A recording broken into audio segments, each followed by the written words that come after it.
Larry Ryan. He goes way, way back, like early John Barrymore radio show, something like that. And he really, tremendous backing, knows the business, knows writing, and we did extremely well. As a matter of fact, we worked on the first scene, first half-hour show for about 3/4 of an hour, and then we just pitched in. And we did quite a number of years.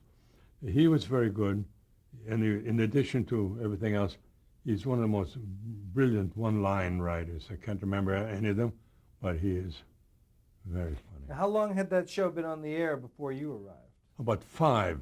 It's interesting that I can say I had a hand in the idea of your shows. I had a hand in the making it, not All in the Family. 6 years. It was all laid out there. The only difficulty, what only makes it not that easy, is that it's tough to start getting ideas after the 6th year. Sure. So that was extremely difficult. But there, Norman, everybody was helpful. Mm-hmm. What was it like to meet Norman Lear? Well, it was marvelous, like a privilege. Like he was like a god in show business. He knew it. He had it, you know.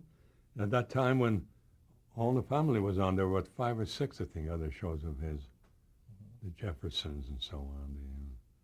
The Beatrice Arthur show and so on. Yeah, but he was marvelous.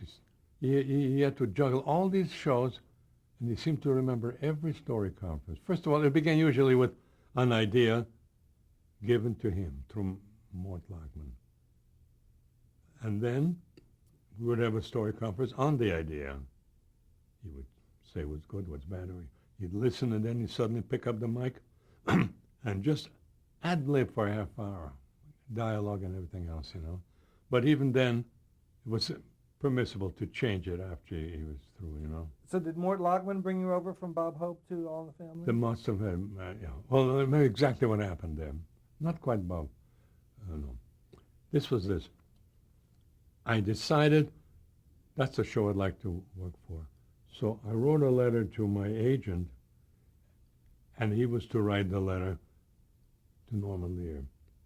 And he says, Mel Tolkin watches your show. He loves it. He told me some of the ideas, and I wrote out some ideas. And Norma read that letter, and I was in immediately. Yeah. It's interesting. One of the ideas was Archie Bunker learns that he has Jewish blood in him.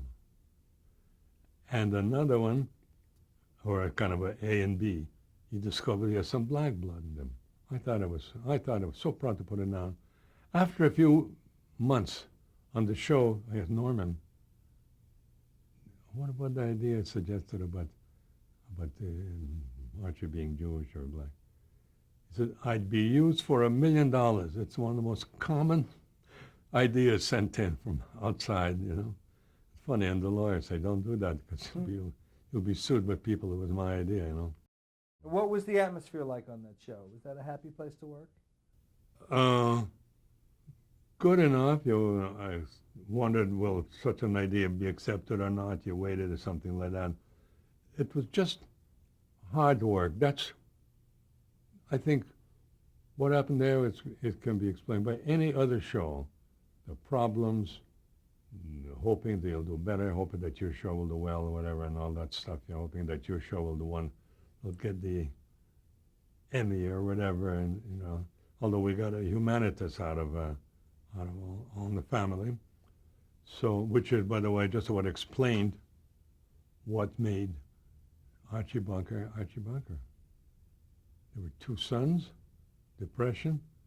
Father couldn't put both through the college, and it decided that his brother would become the one to go to college, and so on, you know. And his father was called him a dumbbell. He was called an idiot and was not sent to school. And that's another little thing like that. And that explains, and that's in the 7th or 8th year, whatever, explains Archie Bunker.